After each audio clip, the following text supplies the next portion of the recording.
नमस्कार माझ्या मैत्रिणींनो, ही पहा करटुल्याची भाजी आहे. कशी आहे बघा. हे करटुले आहेत आणि हे करटुले खूप पौष्टिक असतात बरं का. खायला खूप पौष्टिक असतात. हे करटुले आहेत. ही मुगाची डाळ आहे, ही हिरवी मिरची आहे, कोथिंबीर आहे, टमाटा आहे, कांदा आहे आणि लसूण आहे. आणि हा चटणी मीठ आता टाकायचं आहे आपल्याला. तर ही जिरे, मोहरी, तिखट, मीठ हे आपल्याला टाकून आता कढईमध्ये मी भाजी करणार आहे करटुल्याची. आता तुम्ही काय करायचं आहे माहिती आहे का, बघायचं आहे की भाजी कशी करणार आहे. तर मी आता काय करते माहिती आहे का, गॅसवर तेल टाकलेलं आहे. आता गॅस पेटवत आहे. हे पहा, तेल टाकून गॅस पेटवत आहे. गॅस पेटवलेला आहे पहा, तेलही टाकलेलं आहे. कारण कसं आहे माहिती आहे का, ही करटुल्याची जी भाजी आहे ना, ही अंगाला खूपच चांगलं असते. मी काय केलं काल माहिती आहे का, मसाल्याची भाजी केली होती. मसालेदार म्हणजे टेस्टी, खोबरं, शेंगदाणे, डाळवं, असं जिरं मोहरी टाकून एवढी बढिया भाजी झाली ती ना. पण हे म्हणले, आज काय म्हणले की तू काय कर का, मुगाच्या डाळीची भाजी कर, म्हणजे मुगाची डाळ टाकून करटुल्याची भाजी कर. ह्यांना ना एवढं आवडते, एवढं आवडते. आणि खाण्याची फरमाईश एवढी आहे यांची का सांगूच नका. माझ्या महिला भगिनींनो, आपण जर खायला चांगलं दिलं ना, तर आपल्या पती परमेश्वराच्या मनात जागा कुठं होते माहीत आहे, पोटातून होते. म्हणून त्यांना ना जे जे पाहिजे खायला ते द्यायचं बरं काय. मी तर त्यांना विचारल्याशिवाय स्वयंपाकच करत नाही, कारण माझं काही नसतं.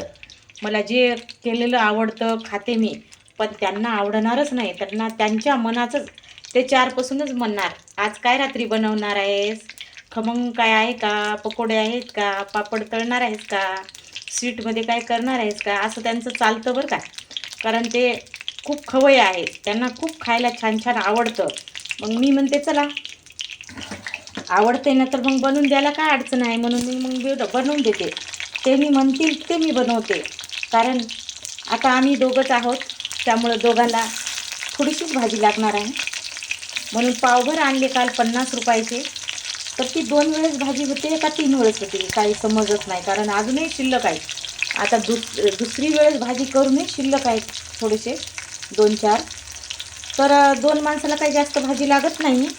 2-3 भाकरी केल्या किंवा 4-5 पोळ्या केल्या तर दोघाचं होऊन जातं. मग आता असं हे पहा, मी आधी जिरे टाकलेले आहे. जिरे टाकून नंतर कांदा टाकला. कांदा टाकून मग आता मिरची टाकली. आता लसूण टाकणं बाकी आहे. मी काय अशी मोहरी टाकते थोडीशी.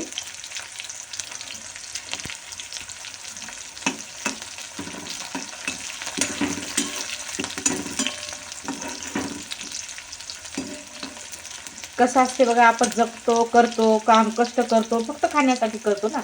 म्हणजे चांगलं खाल्लं पाहिजे. चांगलं खाल्लं तरच आपल्या तब्येती चांगल्या असतात आणि आपलं शरीरही चांगलं राहते, तंदुरुस्त.